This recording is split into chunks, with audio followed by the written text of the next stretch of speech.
Saya di sini akan sharing mengenai salah satu metode machine learning yang umum digunakan di dunia scientific dan juga engineering. Nanti saya akan coba komparasi kalau misalkan kita ngomongin soal machine learning, orang ngomongin soal neural network. Jadi nanti akan saya diskusikan mengapa metode ini sangat berguna sebagai alternatif dari neural network. Jadi kata kunci di sini adalah Gaussian Process Regression. Itu adalah teknik yang akan saya bicarakan di hari ini. Nah, cuma mungkin di awal dulu saya ingin memperkenalkan satu framework baru atau cara berpikir baru yang namanya Data Centric Engineering. Nah, kalau kita di sipil, di Dirgantara, mungkin ada yang mesin juga di sini, kita tentunya ada di domain yang ada di kanan. Kita di domain engineering. Jadi kita memodelkan prinsip alam, misalkan bagaimana struktur berdeformasi dengan model matematik. Kita tahu persamaan alamnya seperti apa, dan juga sebenarnya kita pasti memakai statistik. Karena kalau misalkan kita eksperimen, pasti kan ada ketidakpastian. Nah, itu yang sudut kanan. Nah, sudut kiri ini adalah sudut data science-nya. Jadi ini adalah umbrella term-nya. Di sini ada AI, ada machine learning, yang kalau dulu mungkin dia jauh dari engineering. Nah, cuma sekarang ada framework baru, cara berpikir baru namanya data centric engineering. Di mana kita ingin mengatasi masalah kompleks di dunia teknik menggunakan data driven approach. Mungkin jadi satu pertanyaan, bukankah fakultas engineering juga sebenarnya kita selalu bermain dengan data? Nah, cuma yang berbeda sekarang adalah data ini menjadi entitas yang jauh lebih berharga lagi. Dari cara kita menggenerate data, dari cara kita mengolah data, itu kita menggunakan konsep yang berada di kiri ini. Sehingga menjadi suatu kerangka atau cara berpikir baru. Nah, kalau misalkan di dunia engineering, kita bisa pakai untuk apa aja sih? Jawabannya tentunya sangat banyak. Saya hanya menyebutkan beberapa saja itu di sini. Misalkan kalau kita di aerospace, kita bisa mendesain ini dengan prinsip machine learning. Atau misalkan ini sama juga, di Dirgantara, sipil pasti bermain dengan structural health monitoring. Kemudian juga membantu dalam fundamental research. Misalkan kita yang menemukan pola-pola khusus di alam, kita generate data banyak, kita ambil data di alam, dan kemudian kita menemukan pola-pola khusus menggunakan metode machine learning yang tidak bisa kita temukan atau sulit kalau kita hanya memakai metode standar atau metode trial and error, kira-kira seperti itu. Dan juga applied research. Jadi manfaatnya banyak sekali. Dan saya akan menyebutkan nanti di akhir dari talk ini akan ada beberapa aplikasi untuk memberikan gambaran. Nah, cuma saya akan berbicara dalam konteks ini ya. Ini mengapa kita butuh metode seperti itu? Mengapa kita membutuhkan pendekatan statistik atau machine learning? Nah, salah satu alasannya adalah karena kalau misalkan kita melakukan proses desain, optimasi, analisis, atau apapun itu, kalau kita mau akurat, tentunya kan kita membutuhkan solver yang sangat mahal. Misalkan kalau yang di fluid dynamics kita akan memakai CFD yang akurat, high order, dan itu membutuhkan superkomputer dan itu pun masih membutuhkan waktu berjam-jam. Atau finite element methods yang non-linear atau contact mechanics itu akan sangat membutuhkan waktu yang mahal. Padahal kita mau explore desain sangat banyak. Atau contoh lain kalau misalkan di bidang crashworthiness itu akan membutuhkan waktu sangat lama untuk satu simulasi. Nah, padahal kita ingin mengeksplor banyak sekali desain. Kita ingin mengeksplor dan mengoptimasi. Tapi masalah adalah budget kita terbatas. Karena satu simulasi saja mungkin sudah berjam-jam. Nah, expensive ini dalam artian membutuhkan waktu lama untuk satu kali simulasi. 6 jam itu pun mungkin bahkan dengan high performance computing. Nah, jadi kunci untuk mengatasi itu adalah kita menggunakan yang namanya surrogate. Surrogate itu bahasa Indonesia pengganti. Atau metode machine learning untuk mengatasi permasalahan yang sangat mahal dari segi komputasi ini. Jadi misalkan di kanan itu kerjasama saya dengan Tohoku University, itu simulasi pesawat supersonik itu memakan waktu 6 jam, bahkan dengan superkomputer di Tohoku University. Padahal kita butuh mengeksplor banyak desain. Itu satu tuh maksudnya untuk satu konfigurasi saja. Bagaimana kalau konfigurasi A, B, C, D, dan lain-lain itu akan membutuhkan waktu. Jadi kunci untuk mengatasi itu adalah dengan menggunakan machine learning. Nah, ini sebagai contoh ya, saya ambil contoh dari Dirgantara terlebih dahulu ya. Jadi kita ingin mengeksplor, ini pesawat supersonik ya. Jadi kalau pesawat supersonik itu kita ingin mengurangi gaya hambat, tapi bukan hanya itu. Kita juga ingin mengurangi noise akibat propagasi dari gelombang kejut. Nah, sekarang pertanyaannya adalah, saya ingin mengeksplorasi bentuk sayapnya ini seperti apa. Yang bisa mengurangi gaya hambat, bisa mengurangi noise.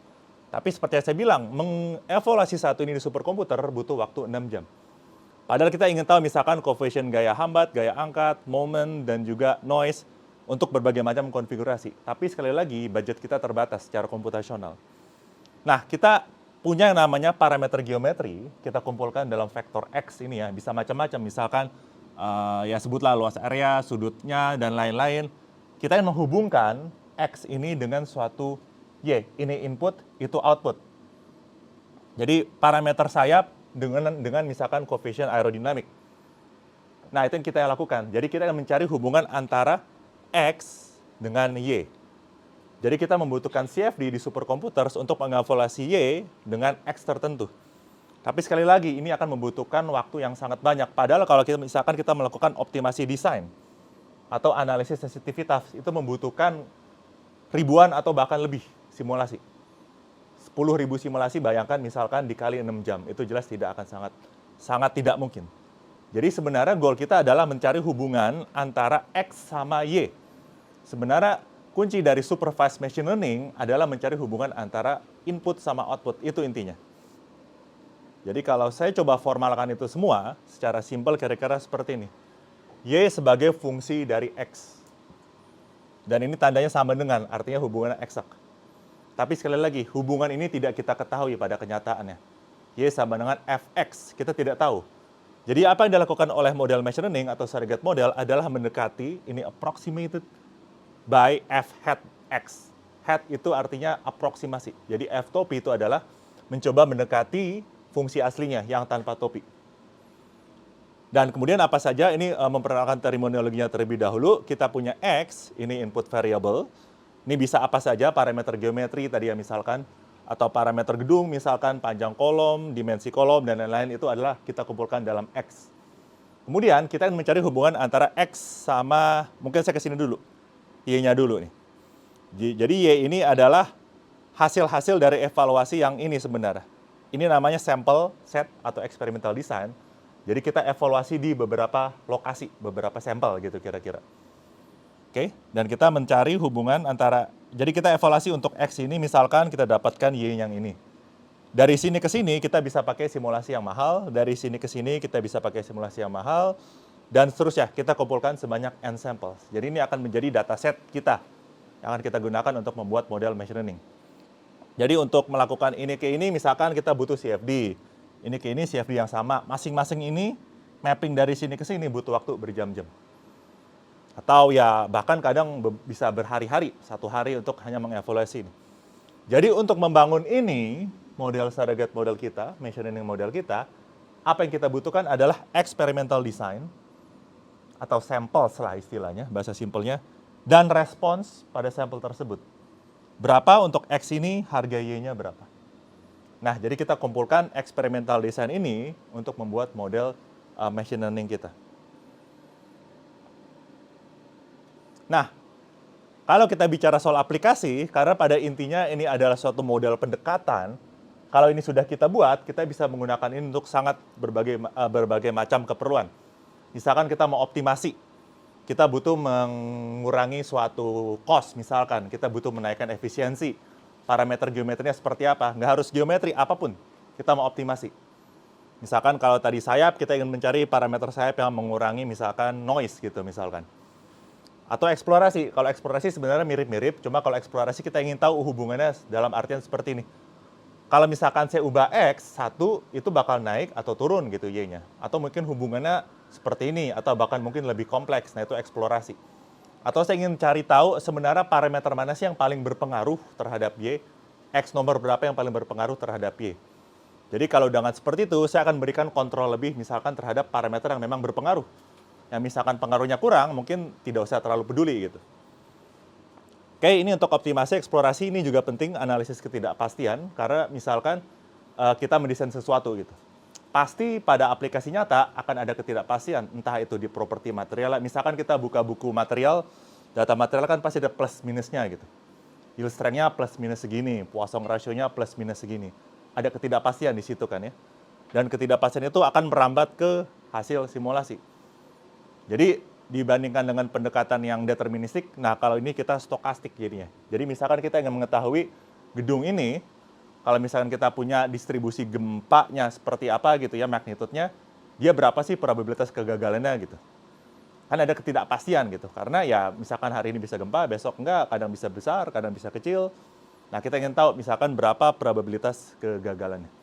Oke, jadi secara simpel, nah inilah analisis ketidakpastian. Kalau yang ini adalah untuk optimasi dan eksplorasi. Oke, ini saya butuh menyampaikan ini ya, karena kalau sekarang kan orang ngomongnya buzzword-nya tuh big data, big data, big data ya. Cuma kalau saya di sini bakal bilang, ya maybe. Big data jelas berguna di beberapa tempat, tapi tetap saja kita banyak masalah yang di mana kita tidak memiliki akses atau tidak bisa membuat big data itu sendiri. Jadi datanya terbatas. Kalau big data kan bisa billion, trillions, cuma kalau small data atau medium data ya jumlah datanya kecil. Nah, jadi kenapa bisa sedikit kita punya data? Karena untuk mengkoleksi data tersebut bisa sangat mahal. Dan kita miskin, kita nggak punya duit banyak gitu. Jadi kita cuma bisa misalkan bahkan pakai superkomputer hanya 100 desain yang bisa kita evaluasi. Kalau udah punya 100 desain, ya gimana gitu. Kita mau ngapain? Jadi tujuannya adalah kita memanfaatkan machine learning supaya mendapatkan hasil yang kita mau, insight yang kita mau, menggunakan data sesedikit mungkin. Jadi kita coba efisien dari segi waktu. Oke, karena kita mau cost and time efficient. Nah, jadi mengapa saya menggunakan Gaussian Process Regression? Karena Gaussian Process Regression itu, atau ada nama lainnya adalah kriging, itu adalah metode yang khusus, ya mungkin salah satu metode paling efektif, efisien untuk mengatasi masalah dengan jumlah data yang sedikit atau medium gitu. Oke, dan saya akan jelaskan beberapa keuntungan mengapa Gaussian Process Regression ini lebih berguna dibandingkan dengan neural network pada beberapa kasus tertentu. Nah, cuma saya akan mulai dengan preliminary saya terlebih dahulu karena saya ingin kita di sini dapat intuisi sebenarnya Gaussian Process Regression itu seperti apa. Oke, nah ini kira-kira contoh simpelnya seperti ini ya. Tadi apa sih yang saya masuk ke experimental design gitu ya. Nah, jadi kita memiliki, sebutlah hanya fungsi dari satu X aja. Ini Y, ini X. Ada fungsi berwarna hijau yang kita tidak tahu. Fungsinya sesimpel X sin X saja. Tapi kita tidak tahu gitu. Yang bisa kita lakukan adalah mengumpulkan sampel. Kalau di sini, misalnya X-nya 0, berapa sih Y-nya? Kalau X-nya berapa nih? Sekitar 2, Y-nya berapa sih? Kalau segini berapa sih? Jadi yang kita kumpulkan adalah ini, dan ini. Jadi masalah regresi sebenarnya. Jadi yang berwarna magenta ini adalah sampel yang kita koleksi. Dan mengumpulkan satu sampel ini bisa memakan waktu berjam-jam. Ini baru satu variabel, tapi bagaimana kalau banyak variabel gitu. Nah, jadi sebenarnya yang mau kita lakukan adalah mengaproksimasi fungsi berwarna hijau given X, experimental design ya, yang berwarna ungu itu, dengan fungsi pengganti kita. Atau tadi saya kasih simbol itu f-topi. Jadi saya ingin mencari fungsi pengganti yang mendekati fungsi asli yang berwarna hijau di sini. Oke, jadi saya akan memakai fungsi ini untuk mendemonstrasikan bagaimana Gaussian Process Regression bekerja. Oke, dan mengapa kita memakai Gaussian Process Regression? Salah satu alasan adalah dia sudut pandangnya probabilistik. Misalkan gini, kan pada era kan kita memprediksikan ya. Anda kalau melakukan prediksi, namanya juga prediksi gitu ya. Anda 100% yakin nggak sama prediksi Anda gitu? Kalau kita memprediksikan pasti kita ada semacam ya, mungkin tidak, plus minusnya berapa gitu kan ya. Nah, Gaussian Process Regression secara natural menyediakan uncertainty estimate. Jadi bukan hanya prediksi, tetapi juga ketidakpastian dari prediksi tersebut. Jadi dia bukan 100% nih pasti angkanya gini gitu. Jadi mayoritas dari model machine learning memberikan prediksi, ini prediksinya seperti ini nih, cuma tidak ada plus minusnya. Nah, itulah yang diberikan secara natural oleh Gaussian Process Regression, dan ini tidak saya jelaskan lebih, tapi kalau kita punya banyak informasi prior gitu ya, kita tahu bahwa misalkan ada tren agak kuadratik gitu ya, kita bisa masukkan ke situ. Jadi kita bisa masukkan informasi tambahan ke Gaussian Process Regression. Terutama karena dia derive dari probabilistic framework. Oke, jadi misalkan contoh seperti itu, yang kanan bawah ini, yang berwarna merah ini adalah prediksi kita, yang plus minus ini yang warna putus-putus, merah putus-putus adalah 2 kali standar deviasi. Jadi misalkan kalau di sampling point kita sudah tahu persis angkanya berapa kan ya. Cuma kalau yang di titik kita tidak punya sampling point, kita pasti punya plus minusnya. Jadi kalau kita memprediksi satu titik, ya ada plus minusnya itu. Dan informasi itu lebih berharga daripada kita benar-benar, nih satu aja nih angkanya gitu. Nah, itulah yang diberikan oleh Gaussian Process Regression. Nah, ini saya mau coba kasih intuisi. Jadi kalau ini kan namanya workshop ya, berarti ya saya juga harus berikan intuisinya seperti apa. Nah, jadi kata kunci penting adalah distribusi normal. Kita di jurusan engineering pasti pernah belajar statistik, pasti pernah belajar distribusi normal. Saya hanya mereview saja di sini ya. Jadi ini adalah probability density function, ini adalah random inputnya X. Ini efek kalau distribusi normal, kita variasikan misalkan Standar deviasi. Kalau kita variasikan standar deviasi, oh harus saya pencet di sini. Itu kan artinya dia semakin melebar, semakin besar sebarannya. Kalau kita variasikan standar deviasi. Oke, kalau misalkan kita variasikan mean, artinya dia, oh enggak, ini sampling, sorry. Mungkin saya dari sini lagi. Kalau ini kita, kalau standar deviasi kita besarkan, dia semakin melebar sebarannya. Bisa kita lihat di sini. Nah, kalau ini maksudnya adalah kalau saya mau sampling, apa sih artinya sampling gitu. Jadi kita punya distribusi normal, kemudian kita sampling, itu artinya kan banyak akan tergenerate di daerah yang density-nya besar. Semakin jauh akan semakin jarang. Jadi dia sampelnya terkonsentrasi di daerah tengah. Itu yang saya maksud sampling dari distribusi normal. Jadi konsep distribusi normal ini sangat penting ya untuk kita menekankan intuisi untuk Gaussian process regression. Oke. Nah, jadi saya coba bahas secara intuisi, yang penting intuisi. Distribusi normal punya dua parameter, mean sama standar deviasi. Itu untuk satu variabel. Sekarang bagaimana kalau kita punya dua variabel?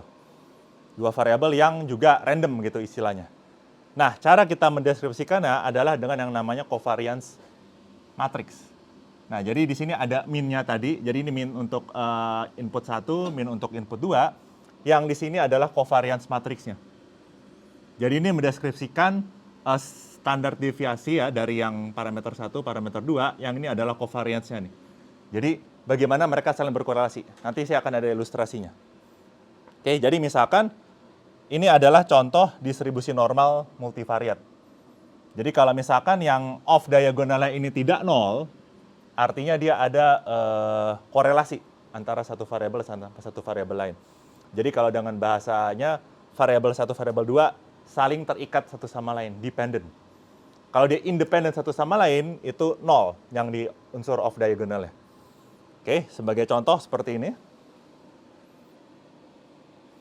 Nah, ini kalau sampling dari distribusi normal multivariat.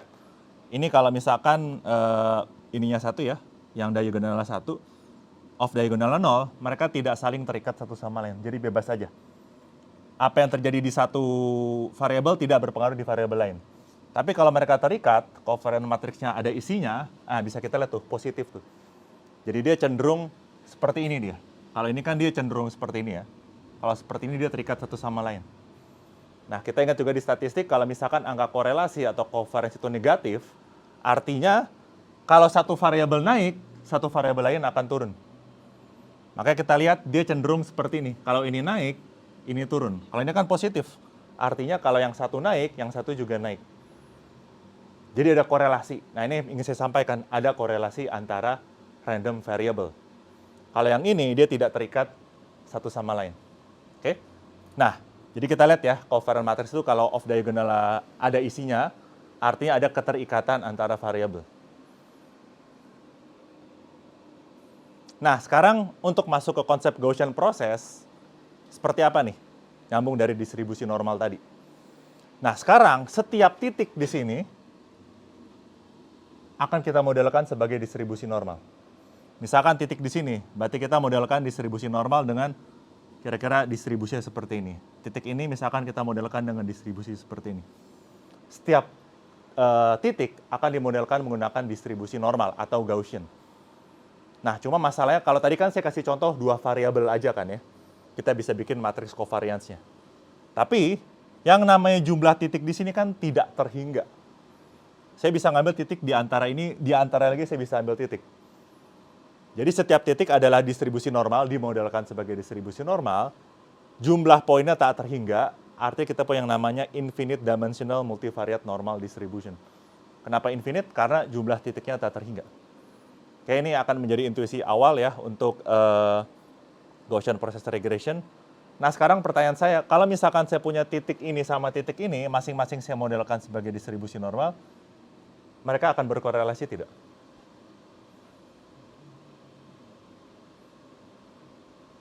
Pertanyaan itu, kira-kira akan berkorelasi tidak? Mereka dekat kan ya? Karena mereka dekat, artinya mereka memiliki korelasi. Semakin dekat satu titik, korelasinya akan semakin besar. Tapi semakin jauh, maka korelasinya juga akan semakin jauh. Nah, itu intuisinya. Jadi, kita korelasi di sini berdasarkan kedekatan. Semakin dekat satu titik, dua titik, maka korelasinya akan semakin besar. Nah, itu intuisi pertama. Jadi, pertama, semua sebagai distribusi normal setiap titik, kemudian dia banyak titik, infinite, dan antara satu titik sama satu titik lain akan memiliki korelasi. Jadi kalau di sini distribusi normal, sini distribusi normal, dua distribusi normal itu akan saling berkorelasi satu sama lain. Oke, jadi mungkin pertanyaannya juga kalau ada di tengah-tengah juga silakan aja. Nah, sekarang sebutlah saya punya 15 random factors. Artinya seperti ini. Misalkan ini yang harusnya saya mulai dari 1 ya. 16 berarti itu. Misalkan yang ke 0 gitu ya. Saya generate sebanyak mungkin 10 titik dari distribusi normal. Untuk yang ini aja. Untuk yang ini aja. Kemudian yang ke berapa ini ya, ke 1 ya. Ya gitulah. Saya bikin distribusi normal, kemudian saya generate random. Dari distribusi normal juga. Sampai yang ke 15 sampai ke 16 tuh. Kalau yang ini ada 16 titik, harusnya 16, 0 sampai 15, dan mereka saling independen satu sama lain. Jadi mereka tidak memiliki hubungan. Jadi kalau kita lihat kan memang kelihatan acak kan ya.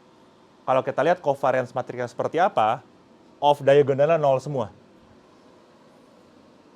Yang diagonalnya saya isi 1 semua. Berarti kan korelasi antara titik itu sama titik itu sendiri. Jadi yang diagonal tuh misalkan antara titik ini sama titik itu sendiri, korelasi ya pasti 1 gitu.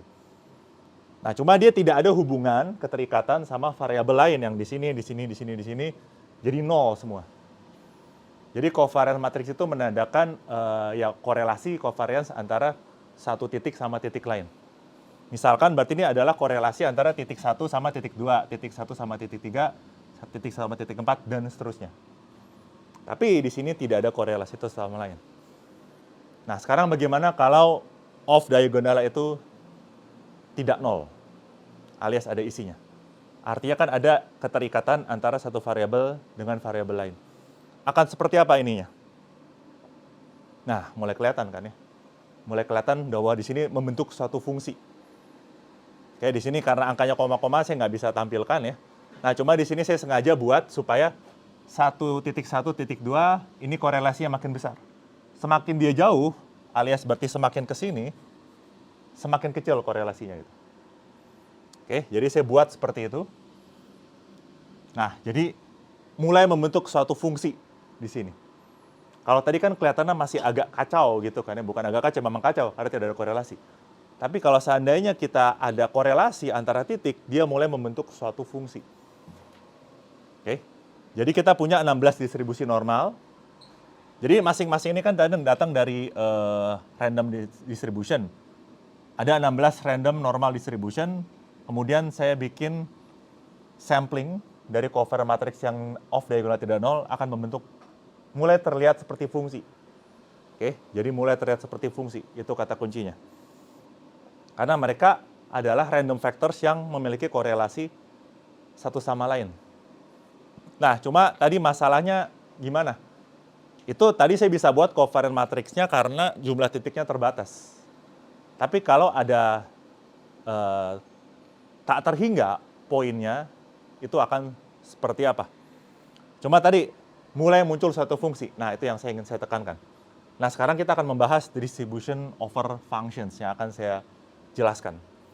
Karena kita ingin memodelkan ini sebagai infinite points, dan kita ingin memodelkan infinite multivariate normal distribution. Oke? Karena ada simbol ini untuk distribusi normal maksudnya. Jadi distribusi normal, ini adalah min-nya, ini adalah covariance matrixnya.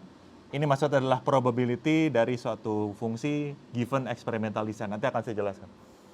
Tapi kita akan memodelkan distribution over functions. Nah, jadi sekarang kita akan memodelkan korelasi antara satu titik sama satu titik lain. Kalau yang tadi itu, saya buatnya agak random memang. Maksudnya dalam artian pokoknya makin jauh dia makin kecil. Makin jauh makin kecil gitu. Kayak itu kata kuncinya.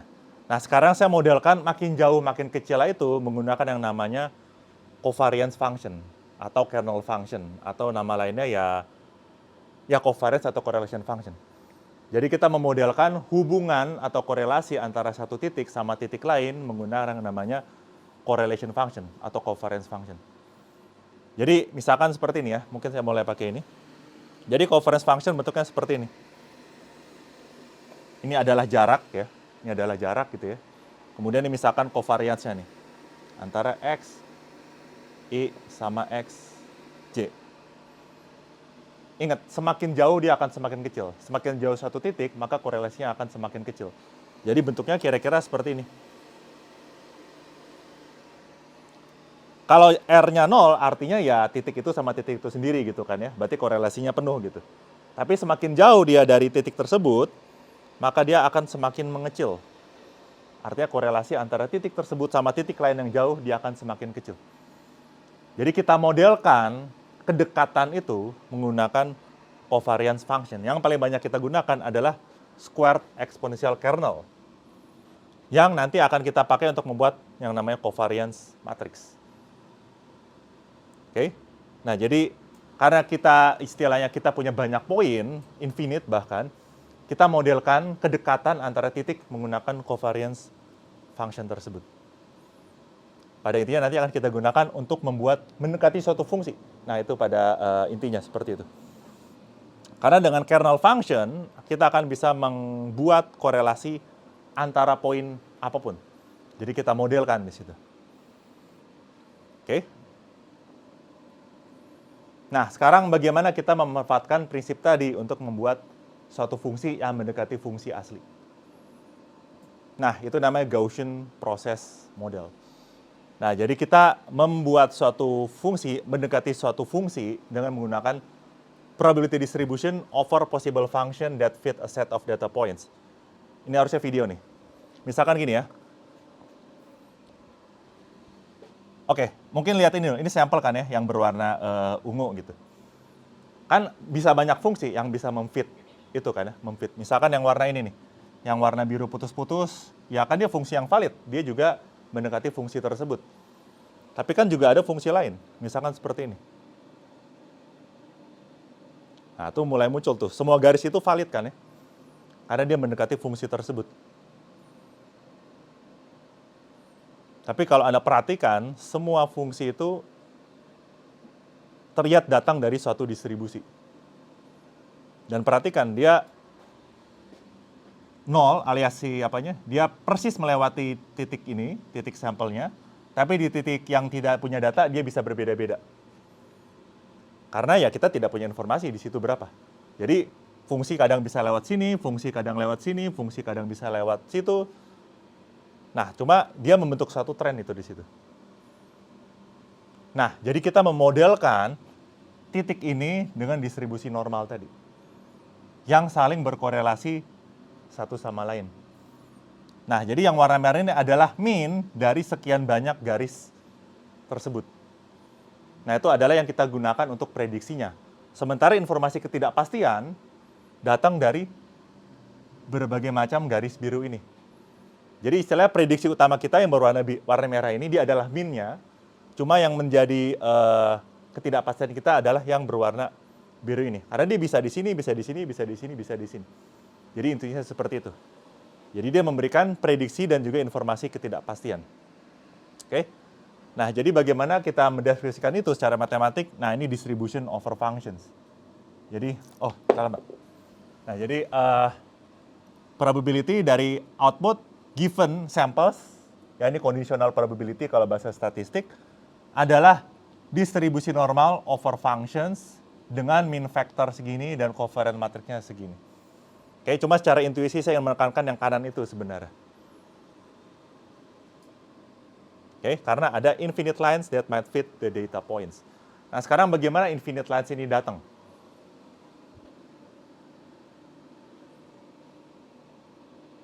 Oke, jadi kalau kita pakai covariance matrix tadi, itu namanya prior. Jadi kita punya covariance matrix kan ya, untuk mendeskripsikan suatu kedekatan antara satu titik sama titik lain. Kita pakai kernel function tadi. Prior itu artinya kita belum observe apapun. Belum ada sampel. Jadi saya baru asumsikan bahwa distribusinya akan seperti ini. Tapi kita belum observe sampel sama sekali. Oke. Nah, kemudian kalau kita sudah punya experimental design, kita punya namanya posterior. Jadi artinya bagaimana distribusi selanjutnya, bentuk distribusinya setelah kita observe suatu fungsi gitu. Jadi prior itu kan bahasa Indonesianya ya semacam awalnya seperti ini, asumsinya seperti ini gitu. Tapi kemudian data masuk. Kalau ada data masuk, artinya kan saya harus memasukkan data itu ke informasi saya. Nah, kemudian saya tahu bahwa oke, di sini saya udah tahu nih. Dan karena saya sudah tahu di sini, kemungkinan yang ada di sini lokasinya di sini nih si harga Y-nya gitu. Itu namanya posterior. Kalau prior sebelum Anda observe apapun, posterior itu setelah Anda observe. Jadi Anda mulai lihat di sini makin lebih menyempit lagi prediksinya. Kita lebih semakin yakin akan prediksi kita. Oke. Nah, ini mungkin detail matematika tidak akan saya bahas terlalu detail, cuma paling penting kita punya experimental design, responsnya, nanti kita bikin covariant matrix ya. Ini adalah covariant matrix antara satu titik sampel sama satu titik sampel lain yang kita modelkan pakai kernel function tadi.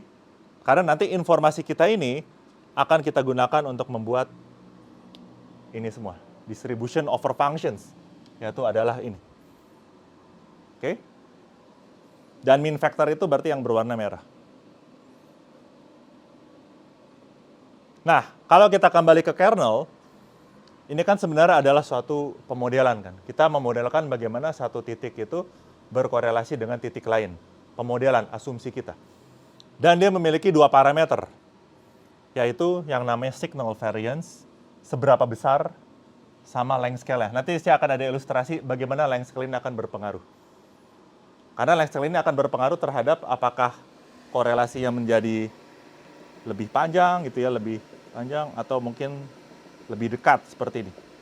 Artinya kalau misalkan dia lebih dekat, nggak usah deh, nanti saya ada slide-nya sendiri. Oke. Nah, angka-angka ini namanya hyperparameter.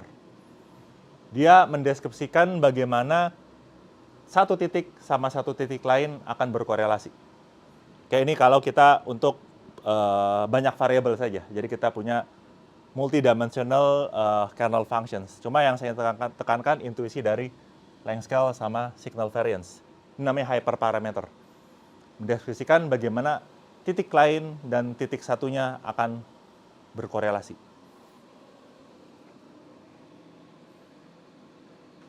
Nah, ini contohnya nih ya. Ini yang garis-garis ini sudah mina tadi, kalau di yang slide tadi yang berwarna merah. Ini kalau saya variasikan length scale-nya, fungsi pendekatan kita akan berubah-ubah. Misalkan yang tetanya 0,1, ini kan jelek nih kan sebenarnya kan ya. Jadi kalau theta 0,1 artinya apa sih? Dia mengasumsikan bahwa perubahannya itu cukup cepat gitu. Jadi saya geser dikit, udah agak jauh gitu. Cuma kalau tetanya 10 atau tetanya 1, dia masih agak jauh pun korelasinya masih cukup besar gitu. Length scale gitu. Jadi seberapa jauh dia memiliki pengaruh sama satu titik lain. Nah, bisa kita lihat bahwa efek length scale ini akan berpengaruh terhadap hasil prediksi kita. Kalau yang warna merah itu yang theta 1, oke gitu ya. Yang theta 10 mungkin agak mulai aneh karena dia mulai melompat seperti itu. Yang tetanya 0,1 itu lebih aneh lagi. Dan harga theta ini adalah harga yang kita tentukan. Tapi pertanyaannya adalah, kalau begitu kalau saya tentukan, berapa angka theta yang sebenarnya paling bagus gitu? Itu kan menjadi pertanyaan. Karena kalau saya ubah theta tadi, distribution over functions-nya akan berubah juga. Karena kan tadi adalah modeling kita, harga theta itu. Jadi kita butuh memiliki angka theta yang pas gitu. Nah, itu akan kita lakukan dengan memaksimalkan yang namanya log likelihood. Jadi kalau log likelihood itu kira-kira secara intuisi kita punya data seperti ini. Distribusi apa sih yang sebenarnya paling fit sama data ini? Jadi kita fitting distribution sebenarnya dengan memaksimalkan log likelihood. Ya misalkan contoh simpelnya kita punya data, kita ingin tahu ini distribusinya normal kah, eksponensial kah, atau distribusi apa. Nah, cuma kalau ini distribusi normal semua, tapi yang kita cari adalah angka theta tadi, yang akan kita optimasi dengan memaksimalkan namanya log likelihood. Jadi tadi intuisi dari likelihood. Ini datanya, distribusi seperti apa sih yang paling fitting terhadap si data tersebut. Jadi pada intinya, kita bisa mencari angka-angka ini yang memaksimalkan log likelihood. Ini misalkan yang tadi, sebelum hyperparameter optimization. Ada video tidak di sini? Nggak ada video. Nah, cuma kalau kita setelah hyperparameter optimization, ketemu tuh theta yang paling bagus 0,1864. Varians dari Gaussian prosesnya 32,25. Yang ini adalah prediksi terbaik yang bisa kita dapatkan. Tadi kan fungsi aslinya warna hijau. Nah, cuma ini adalah pendekatan kita yang paling reasonable diberikan data yang berwarna magenta tadi. Daripada kita coba-coba yang 0,1 kan jelek, yang 10 ini kayaknya agak ngasal gitu.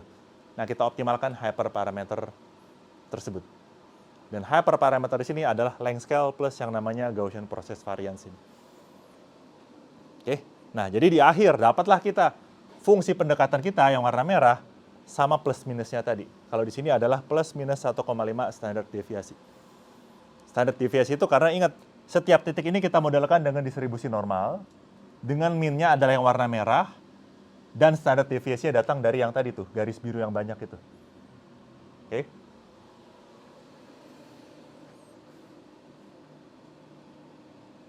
Nah, ini detail sih sebenarnya ya. Cuma intinya kalau kita udah memiliki semua informasi tersebut, mau nanya? Oke, silakan. Kayak gitu Bu Asi nggak apa-apa ya? Nanya tengah-tengah ya. Saya mau bertanya, Pak, itu kernel function itu memang sudah pasti squared exponential buat Gaussian process atau memang sebenarnya ada variasi lain? Ya, ada variasi lain sebenarnya. Saya ada contoh nggak di sini ya. Cuma tuh ada misalkan tadi squared exponential, terus ada exponential kernel, dan yang paling banyak dipakai tuh Matern 3/2 sama Matern 5/2. Terus apakah dia hyperparameternya length scale Sama juga. Jadi yang namanya Matern itu juga punya length scale-nya juga. Tapi bentuk dari ekspresi kernel function-nya akan berbeda. Tapi semuanya tuh hyperfunctionnya tuh length scale sama Length scale sama Gauss sigma squared-nya tadi. Oke, gitu ya. Jadi kalau secara praktik sih biasanya saya memakai Matern 5/2. Karena kalau Gaussian itu asumsinya dia smooth. Sementara kalau data eksperimental dia kan nggak smooth gitu. Pasti kayak ada variasi gitu. Dan juga ada satu lagi sebenarnya. Tadi kan ada sigma squared GP saya tulisnya. Ada satu lagi namanya noise variance.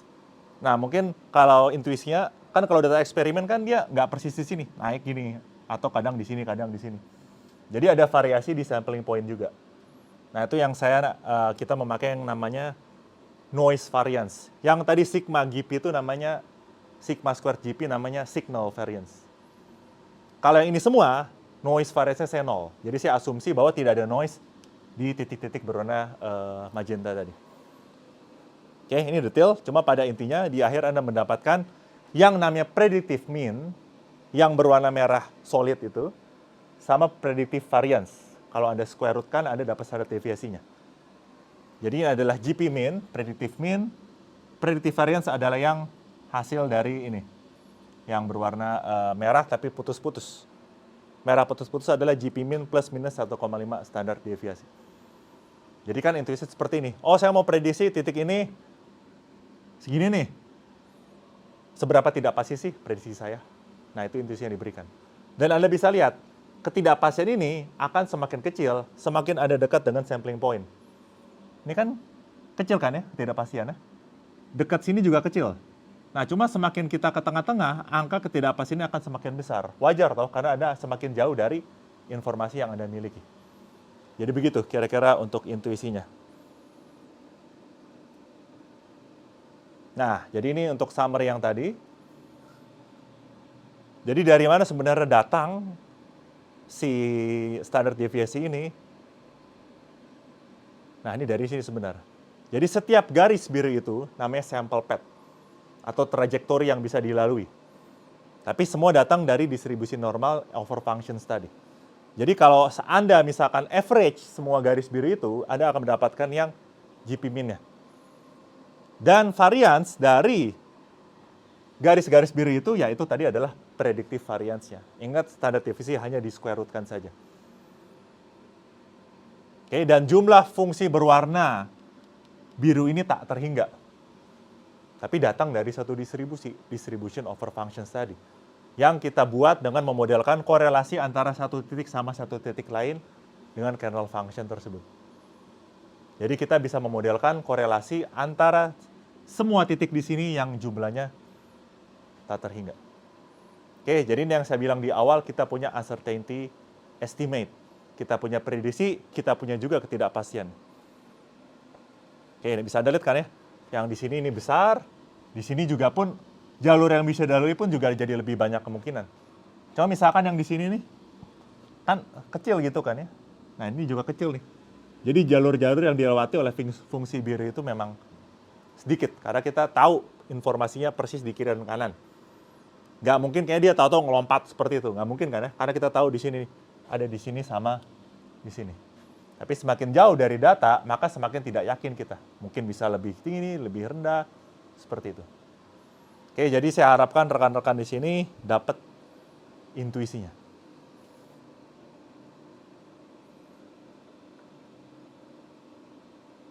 Nah, yang saya bahas di sini adalah bagaimana kita bisa memanfaatkan informasi itu lebih baik. Oke, ini, ntar saya coba stop dulu ya, jangan jalan dulu. Nah, jadi gini maksud saya. Misalkan kita punya 3 titik. Ini, sama ini. Anda buat Gaussian process. Anda punya sekarang informasi ketidakpastian di setiap titik. Ini masih jauh karena dari fungsi asli true function berwarna hijau, terus GP-min-nya warna merah. Masih jauh. Tapi kita tadi punya informasi ketidakpastian yang berwarna hitam ini. Dia bakal bilang, oh paling besar di sini nih. Kalau kita mau nambah sampel, intuisi kita akan mengatakan, tambahlah sampel di lokasi di mana ketidakpastiannya paling besar. Ya kan ya, intuisi seperti itu kan ya. Jadi saya tambahlah sampelnya di sini. Dan saya lakukan iterasi terus-menerus, tambah sampel buat GP, tambah sampel buat GP, dan saya akan mendapatkan seperti ini.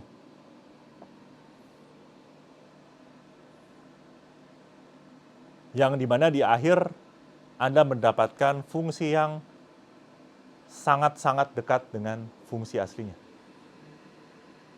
Jadi di sini Anda mulai dengan sedikit sampel, dan Anda tambah sampel hanya di lokasi yang perlu-perlu saja. Perlu-perlu saja dalam artian lokasi di mana uncertainty-nya paling besar. Anda bisa lihat kan ya, jadi semakin banyak jumlah sampel yang kita atur dengan pintar, dia akan lebih semakin mendekati fungsi aslinya. Dan Anda lihat juga di sini, ketidakpastian ini akan semakin kecil dari waktu ke waktu. Yang awalnya besar, lama-lama dia akan ngecil dan hilang. Kita semakin yakin akan hasil prediksi kita. Nah, sekarang ini masalah adalah kita ingin melakukan tambah sampel supaya dia semakin akurat. Tapi bagaimana kalau concern-nya optimasi? Dalam artian misalkan, saya ingin mencari titik yang paling rendah. Di mana sih? Di sini kan ya, paling rendah.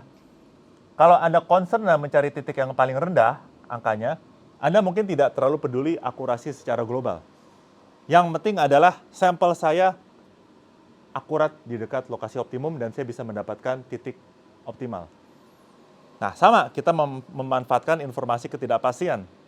Tapi kita pakai teknik namanya Bayesian optimization. Ini saya stop dulu. Jadi adaptive sampling ini dilakukan supaya kita memfokuskan sampel pada titik-titik di mana kita merasa ini bisa ngasih improvement nih. Namanya juga expected improvement. Kita akan naruh titik di mana expected improvement ini paling besar. Ini ada formulasi matematikanya, tapi secara intuisi ini adalah titik di mana improvement saya bisa paling besar. Jadi saya menambah sampel di mana lokasi itu memiliki IA yang paling gede. Jadi misalkan di sini, ini ada ini, oh ini IA-nya paling gede ini di sini nih, artinya dia bakal mengatakan mungkin optimalnya ada di sekitar sini, cobalah di titik itu. Nah, coba kalau saya run, Anda akan melihat bahwa titik baru saya akan lebih banyak terkonsentrasi di true optimum.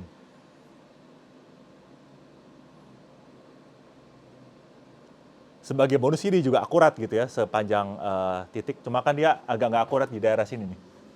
Tapi yang penting adalah dia mendapatkan lokasi optimalnya yang sangat dekat dengan titik optimal sejatinya. Nah, ini namanya Bayesian optimization. Oke, tentunya masih banyak lagi aplikasi bahkan pengembangan dari Gaussian process regression, tapi saya harapkan di sini dapat insight-nya mengenai apa itu Gaussian process regression. Nah, sekarang enaknya kita ngebahas aplikasi beberapa di sini contoh. Nah, ini adalah contoh aplikasi pertama dari bidang aerospace. Kita publish di 2 jurnal, AAA Journal sama Aerospace Science Technology. Ini yang tadi satu simulasi itu 6 jam ya.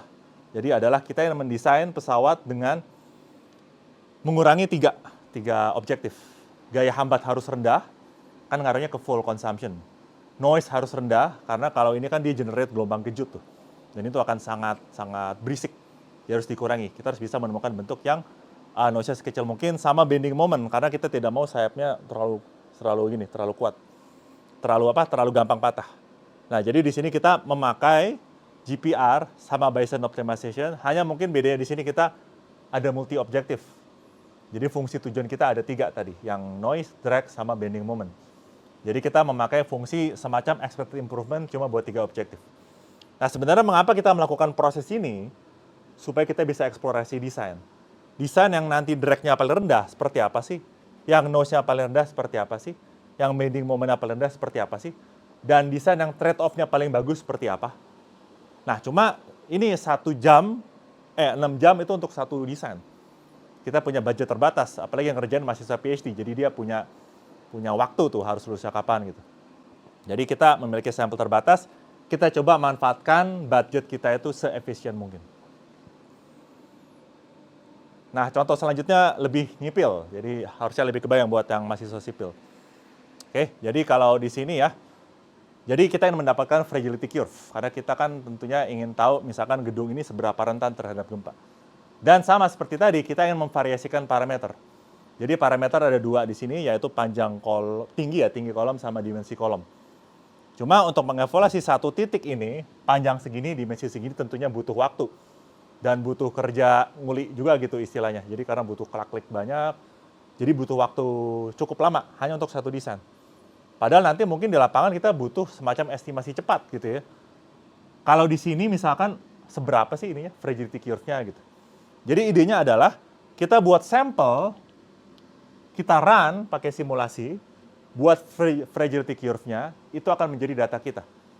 Jadi next time kita mau evaluasi kalau panjangnya segini, tingginya segini, seperti apa sih fragility curve-nya, itu nggak nyampe 1 detik, udah keluar hitungannya. Ini sebagai contoh, dan Anda bisa lihat nih, yang hasil simulasi yang berwarna merah, yang hasil prediksi GPR berwarna biru, dan yang putus-putus adalah confidence intervalnya. Sekali lagi datang dari informasi ketidakpastian. Dan Anda bisa lihat di sini, dia dekat sekali dengan hasil prediksi. Dia masih berada di rentang confidence intervalnya. Yang kanan lebih dekat lagi. Jadi ini adalah hasil simulasi, prediksi berwarna biru, dan dia sekali lagi berada di rentang confidence interval. Jadi manfaatnya apa? Jadi nanti kalau Anda misalkan mau evaluasi berbagai macam desain, Anda tinggal panggil model prediksi GPR-nya. Atau misalkan nanti Anda misalkan di suatu daerah Anda punya populasi gedungnya seperti apa, Anda mau bikin family fragility curve-nya, jadi Anda bisa run untuk beberapa rumah saja, kemudian Anda buat modelnya seperti itu. Jadi tujuannya satu, mempercepat semua proses tadi, desain, optimasi, eksplorasi, dan lain-lain. Ini contoh lain, kalau ini agak berbeda, ini reliability ya. Kalau di struktur berarti misalkan kita punya struktur ini, punya distribusi gempa misalkan, kemudian berapa sih probabilitas gagalnya gitu. Cuma kalau di sini saya pakai dalam kasus perpindahan panas. Jadi ini masalah sederhana saja sebenarnya, ada heat source, ada satu titik of interest di sini ya. Kemudian di sini koefisien difusinya dari satu persamaan difusi itu bukan hanya satu angka, tapi dia bisa bervariasi secara spasial. Anggaplah suatu material yang non homogen, dia di satu titik sama satu titik lain bisa bervariasi angka-angkanya. Jadi bagaimana dengan segala ketidakpastian itu, berapa probabilitas titik ini gagal? Kita definisikan kalau dia melebihi suatu temperatur tertentu, berarti probabilitas kegagalannya ya berapa itu. Nah, itu kita juga hitung menggunakan Gaussian process regression. Jadi kalau kita punya struktur, itu Anda kan harus evaluasi di berbagai titik gitu ya. Jadi sebenarnya Anda mencari batas di mana struktur ini akan gagal. Misalkan melebihi yield-nya gitu misalkan. Atau displacement-nya melebihi titik tertentu. Jadi kalau kondisi nominal, dia aman. Cuma kalau ada gangguan gitu, berapa kemungkinan dia gagal? Nah, itulah kita hitung menggunakan Gaussian process regression. Oke, jadi itu ya dari saya untuk pemberian talk-nya, intuisinya yang penting, insight-nya yang penting. Sama saya kasih beberapa contoh aplikasi supaya terbayang kalau di dunia nyata akan seperti apa aplikasinya. Oke, jadi terima kasih perhatiannya. Jadi silakan kalau ada yang mau pertanyaan, atau saya kembalikan dulu mungkin ke Bu Asih. Jika ada pertanyaan boleh langsung disampaikan nih Pak Pram itu akan ada waktu sampai sekitar jam 9 kan ya? 9 kurang dikit. Ya, jadi mungkin bisa langsung ditanya itu masih ada waktu sekitar 20-an menit. Ya. Silakan, langsung aja. Saya mau nanya ini, kan dari tadi itu Bapak presentasi itu dari GPR-nya itu X-nya itu cuma X terus FX gitu.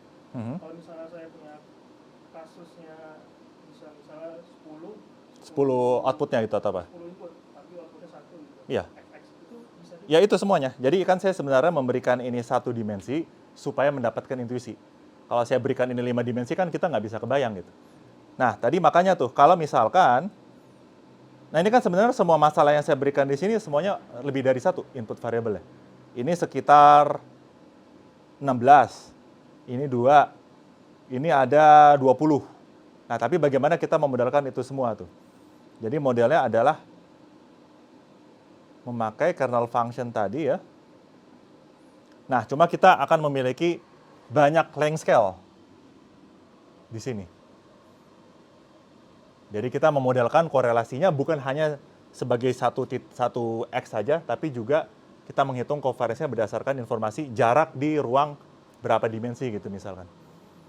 Oke, jadi ini hanya untuk masalah pedagogical aja, 1 variabel. Tapi pada intinya kita bisa lakukan ini untuk berbagai banyak jumlah variabel.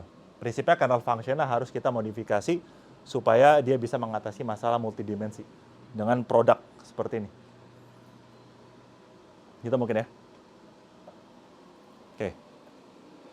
Mungkin ada lagi pertanyaan? Silakan Bu. Pas waktu di awal itu kan tadi ada yang matriks itu ya, yang ada yang diagonalnya dalam satu, terus udah gitu nah ini kan mungkin saya pengen tahu aja sebenarnya dalam diagonal ini kan seolah-olah gradasinya itu kan di setiap titik itu sama ya, berarti sekitar deviasinya itu sama. Ya. Tapi sebenarnya kita bisa membuat deviasi yang berbeda-beda nggak sih? Oke. Maksudnya Ya. Oke. Pertama ini simetrik. Jadi ini matriks simetrik ya. Jadi tentunya kan 12 sama 21 sama aja gitu. Nah, cuma isi-isi dari ini itu akan tergantung jarak sebenarnya. Kalau di sini kebetulan gradasinya sama karena jarak antara setiap titik itu sama. Cuma kan kenyataannya mungkin di sini ada, di sini nggak ada, di sini ada. Nah, itu bisa akan berbeda-beda. Nah, itu akan berpengaruh terhadap harga di dalam covariance matrix ini. Dan angka covariance matrix ini kalau dalam GP kita isi menggunakan kernel function tadi. Jadi kita sebenarnya memodelkan kedekatan antara satu titik sama titik lain. Berarti pada saat bagian yang tadi tuh saat Gaussian process regression itu membuat estimasi uncertainty, Ya. sebenarnya estimasi uncertainty itu akan berbeda-beda tergantung lokasi. Tergantung lokasi, benar Bu. Jadi kalau misalkan kita lihat yang tadi nih ya, Jadi kalau seandainya saya membuat min gitu ya, min dari deviasi sekalipun, sebenarnya min itu bisa juga deviasinya berbeda gitu. ya misalkan ini. Ini deviasinya berbeda antara titik yang dimana ada 2 titik sini dekat gitu ya. Tapi di antara ini kan dia agak jauh nih. Jadi intuisi kita akan mengatakan semakin jauh dari titik sampel, dia akan semakin besar deviasinya. Karena kalau kita misalkan balik ke, tadi mana tuh saya ada video tuh. Nah ini. Karena akan mengatakan seperti ini. Jadi semakin jauh dari satu titik, akan lebih banyak kemungkinan titik di sini tuh apa gitu. Tapi kalau dia semakin dekat, karena kita tahu di sininya segini, pasti nggak bakal jauh-jauh dari situ. Berarti sebenarnya informasi uncertainty-nya kita benar-benar punya di setiap titik ya? Untuk setiap titik kita akan memiliki informasi itu. Tapi dia akan, kalau masalah interpolasi, dia akan 0 di titik di mana kita persis tahu angkanya berapa. Kecuali seandainya seperti yang tadi dibilang, Ya, kalau ada noise. Ya, kalau itu nanti tidak 0. ada uncertainty bahkan di dalam sampling point. Di dalam sampling point juga tidak akan 0. Karena kita tahu memang di situ ya bervariasi juga gitu. Yang kita modelkan memakai yang tadi namanya noise variance. Sama, Bu. Silakan kalau ada pertanyaan lagi. Silakan. Tadi di awal Bapak ada menyebutkan kalau ini pengen dibandingkan sama neural network. Ya. Kira-kira apa Pak perbandingannya? Kenapa ini beneficial dibandingkan neural network? Dibandingkan dengan network. Oke, jadi alasan pertama adalah karena neural network tidak menyediakan informasi ketidakpastian ini. Jadi dia datang dari sudut pandang deterministik. Jadi kalau misalkan kita punya prediksi, dia tidak memberikan informasi ketidakpastian seperti ini. Nah, jadi itu adalah salah satu alasan kuat mengapa beberapa orang memakai Gaussian process. Karena kalau kita punya prediksi, kita juga punya ketidakpastian. Dan kalau neural network itu, istilahnya dia kasih yang merah aja. Tapi dia nggak memberikan informasi yang garis putus-putus berwarna merah ini. Karena GPR datang dari sudut pandang probabilistik. Dan mayoritas model machine learning seperti itu, dia tidak memiliki informasi ketidakpastian. Mungkin cukup menjawab ya? Oke. Silakan, Dok. Yang mana-mana? Sebelumnya kan ada yang prediction gitu, prediction. Ini. Itu kan ada itu prediction kan dari Y-nya itu. Hmm. Kalau misalnya Y-nya saya ganti fungsi neural network, berarti saya punya neural network yang ada Gaussian. Y-nya kamu ganti dengan neural network. Saya Y-nya saya ganti pakai fungsi yang udah dari neural network, Hmm. bukan dari data aslinya. Kalau Y ini, ya kan dari data asli kan ya, kita evaluasi gitu. Saya Y-nya saya masukin ke neural network dulu, dapat saya neural networknya itu Pak. Ya, Saya dapat fungsi Y itu kan. ya. Berarti Anda Saya masukin ke variasi itu, berarti saya bisa dapat neural network yang punya Gaussian. neural network yang punya Gaussian process. Jadi maksudnya dibanding data ini datang dari prediksi gitu ya, maksudnya datang dari simulasi gitu ya, Anda coba estimasi ini memakai neural network. Cuma kalau neural network itu misalkan sama, prediksinya kan berarti akan sama aja. Tapi sebenarnya satu hal yang belum saya tekankan di sini adalah, kalau di sini saya asumsikan, jadi mungkin gini deh, kalau ini semua sebenarnya bisa saya formulasikan seperti ini, Dok. Y sama dengan mu X lah, plus ZX. Ini stochastic prosesnya, ini mean functionnya. Ini semacam trend function. Nah, kalau di sini saya asumsikan trennya tuh 0 semua. Tapi mungkin kita tahu, oh mungkin ada sedikit tren kuadratik tuh. Atau mungkin agak linear, atau agak gimana gitu. Jadi kalau kita punya informasi awal seperti itu, nah kita bisa masukkan informasinya ke sini. Jadi sebagai informasi tambahan. Jadi kalau biasanya bukan neural network, Dok, tapi polinomial. Jadi trend function-nya itu, kalau di sini saya asumsikan trend function 0 semua. Jadi segala yang di sini adalah trend function 0. Tapi kalau Anda tahu mungkin ada tren agak kuadratik, nah Anda bisa masukkan ke sini. Nanti itu bentuknya akan berbeda, karena akan ada hyperparameter tambahan, yaitu coefficient dari polinomial tersebut. Kebayang, Dok, kira-kira, Dok? Kalau Anda tertarik, mungkin Anda bisa coba Bayesian neural network. Tapi itu jauh lebih mahal daripada Gaussian process sekalipun. Silakan. Sample pad itu saya bebas ambil atau ada? Oke. Jadi sample pad ini tentunya datang dari distribution over functions ini. Yang dengan harga theta yang sudah Anda tentukan. Sudah Anda optimasi pakai log likelihood tadi. Karena Anda dapat harga theta, Anda dapat harga si signal variance tadi. Nah, itulah akan menentukan distribution over function tersebut. Jadi yang ini loh, Dok. Yang distribution over function ini kan adalah fungsi dari tadi semua, dari kernel kita yang sudah kita buat dengan length scale yang sudah kita optimize, dia akan membuat distribution over functions itu. Nah, jadi, makanya tadi kalau nyambung ke Nayo, kalau kita ganti kernel function, ini bentuk sample patch-nya akan berbeda. Maten 3/2, maten 5/2 itu akan membentuk sample patch yang berbeda. Misalkan maten 3/2 itu, dia sample patch-nya lebih kasar. Jadi bukan seperti ini kan smoothing Gaussian, squared exponential. Tapi kalau dia matern, dia akan lebih kasar tuh sample pad-nya. Tujuannya supaya mengakomodir noise yang ada di eksperimen measurement. Kira-kira seperti itu. Cuma, jadi yang menentukan bentuk sample pad ini adalah kernel function apa, kemudian juga si harga-harga length scale tadi. Ini kalau misalkan yang ini, Dok, yang ini kan kalau kita bikin sample pad-nya pasti akan berbeda. kalau kita ganti length scale.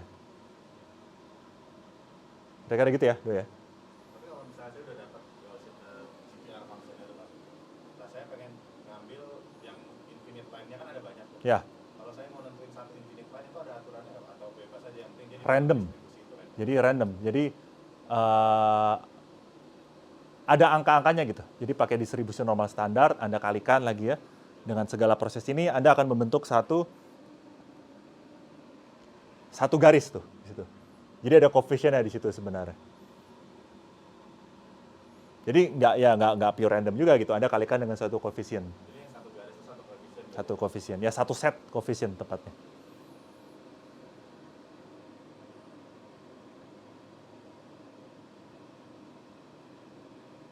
Oke, gitu kira-kira.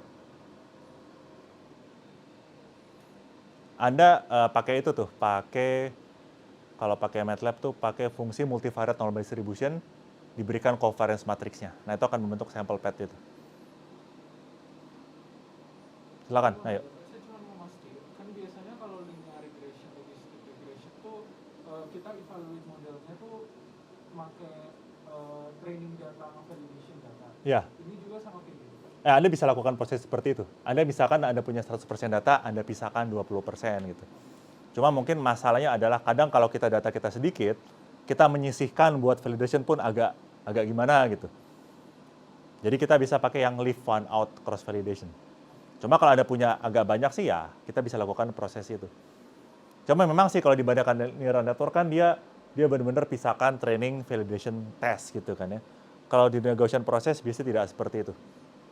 Karena datanya sedikit, kita yang lebih ekstra hati-hati. Kita nggak pengen masa 2 hari dipakai cuma buat jadi tes gitu istilahnya kira-kira seperti itu.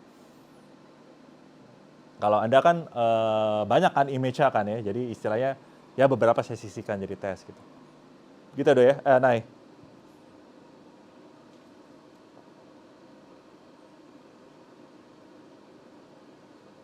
Silakan kalau ada pertanyaan lagi.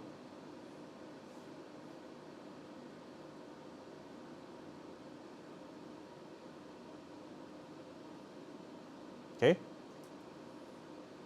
Ada lagi mungkin one quick question? Kalau enggak saya nanya, tapi ini bukan kelas ya. Jadi saya nggak bisa nanya. Oke, silakan. Pak, untuk yang fragility curve itu kan tadi inputnya ada dimension ya, dimension kolom contohnya. Ya. Itu di input bener-bener sebagai dimension atau sebagai apa Pak? Soalnya kan enak kan mata kolom kan di mana-mana ya. Habis itu kalau misalkan saya punya banyak jenis dimensi kolom dengan misalkan 300, 400, 400, 500, itu di inputnya benar sebagai dimension itu atau seperti apa ya? Ya, kalau yang di paper ini kan 2 ya Bu Asi ya, tinggi sama ya, dimensi kolom gitu kan ya. Jadi ini nggak terlalu jelas nih, ini kalau nggak salah ini tinggi, ini dimensinya tuh. Jadi kita coba berbagai kombinasi, misalkan yang panjangnya segini, dimensinya digabung dengan yang tingginya segini gitu. Kalau ini sih diasumsikan sama semua, maksudnya untuk si geometri ini. Tapi kalau Anda punya geometri lebih kompleks, mungkin ada yang bisa dimensinya beda-beda di arah-arah ini, nah itu akan menjadi input variabel yang beda-beda juga tuh. Cuma kalau ini kan 2 variabel, hanya dimensi sama tinggi kolom. Tapi bisa ya? Tapi bisa, karena tadi kita bisa berurusan dengan jumlah variabel yang banyak sekalipun. Nanti paling yang masalah sulit adalah samplingnya, karena kalau ini kan 2 dimensi, kebayang tuh samplingnya seperti ini. Tapi kalau samplingnya untuk 5 variabel, nah itu ada tekniknya sendiri. Jadi dia fleksibel, Anda punya variabel tambahan, Anda bisa masukkan ke sini. Gitu ya kira-kira ya. Oke, mungkin terakhir Agil ya. Silakan. Saya mau nanya ini Pak, jumlah data poin itu saya baca kalau di GPR itu kan kalau datanya terlalu banyak itu kan computational cost-nya lebih mahal gitu. Karena ada setiap tambah data poin itu ada faktornya berapa daripada neural network. Dan data optimal, jumlah data optimal yang paling bagus buat GPR saya switch ke neural network itu berapa data? Sebenarnya pun untuk data yang agak banyak, kita punya namanya sparse Gaussian process regression. Itu teknik lagi untuk mempercepat waktu komputasi Gaussian process untuk data banyak gitu. Jadi ya agak susah menjawab pertanyaan persisnya berapa gitu ya. Tapi yang kita ingat kan computational complexity-nya gitu. Jadi kalau ini kan dia naik secara eksponensial. Tapi kalau dengan sparse Gaussian process, kalau misalkan ini jumlah sampel gitu ya, ini cost gitu ya, emang sih naiknya seperti ini gitu ya. Tapi kalau dengan sparse, dia bisa linear seperti ini. Jadi kita bisa mengurangi waktu komputasi untuk data lebih banyak. Namanya sparse. Sparse Gaussian process regression. Mengurangi computational complexity. Oke. Ya mungkin saya rasa dari saya segitu dulu ya. Jadi terima kasih banyak perhatiannya, pertanyaannya juga ya. Jadi saya rasa cukup menyenangkan lah, cukup banyak diskusi yang menarik. Mungkin terima kasih banyak ya untuk Pak Pram hari Mhm. ini. Nggak ada sih yang bisa dikasih. Kenapa? Nggak ada kayak Nggak perlu lah, yang nggak perlu. gitu-gitu Bukan ya. acara Jadi, formal-formal banget nggak toh. usah lah ya, kan kita biasa aja. Traktir makan aja paling. Iya, iya. Siap, mantap kalau itu. Oke, jadi mungkin ini kan sebenarnya hari ini sebagai pengenalan ya. Mhm. Jadi mungkin di sini kalau teman-teman yang dari sipil mungkin ini agak baru banget lah ya dengan benda ini gitu. Jadi tapi sebenarnya konteksnya kita supaya saling belajar juga gitu ya. Ada suatu metode baru yang sebenarnya bisa kita pakai untuk menyelesaikan masalah-masalah isu-isu yang ada di kita gitu. Yang jadinya nanti lebih cepat lah ya perhitungannya ini. Kalau Udin kan nanti konteksnya yang ini kan yang kita publish ini kan itu Uni ya, kamu udah kenal. Uni ya, Uni mah udah. Ini cuma 2 parameter, tapi nanti pada saat Udin mengerjakan yang sekarang nanti parameternya akan lebih banyak gitu kan, yang kita tambahin di sini gitu. Yang sebenarnya saya Ya. masih berharap hasil yang ini nanti bisa digabung dengan ini kita Hmm. bisa Ya. punya lebih robust analisis. Hmm. Sedangkan Anda nanti kan konteksnya optimasi dari posisi Oke. motornya. Oh jadi Angga yang ngerjain ya itu ya? Ya, Oke. gitu. Jadi ini 2 mahasiswa yang Hmm. selama ini mungkin memang nggak pernah Oke. jarang langsung ketemu semua ya. Jadi tapi tadi adalah latar belakangnya Ya. gitu. Sedangkan kita selama ini fokus pada one by one analysis kan. Nah, one by one analysis akan menginform dataset yang akan dipergunakan untuk ini basically sebenarnya. Tentunya garbage in, garbage out ya. Jadi kalau misalnya numerical analysis yang bagian kitanya juga nggak baik, semua estimasi ini juga kurang bagus gitu lah ya. Kecuali kalau di dalam numerical analysis kita tahu uncertainty kita sendiri gitu lah ya, yang bisa ternyata di input juga. Benar. Jadi ini semua untuk membuka wawasan aja gitu ya. Siapa tahu bisa diaplikasikan di dalam kerjaan kita masing-masing. Mungkin dengan ini kita tutup ya acara kita hari ini. Terima kasih atas waktunya. Kita nggak ada foto bareng. Boleh.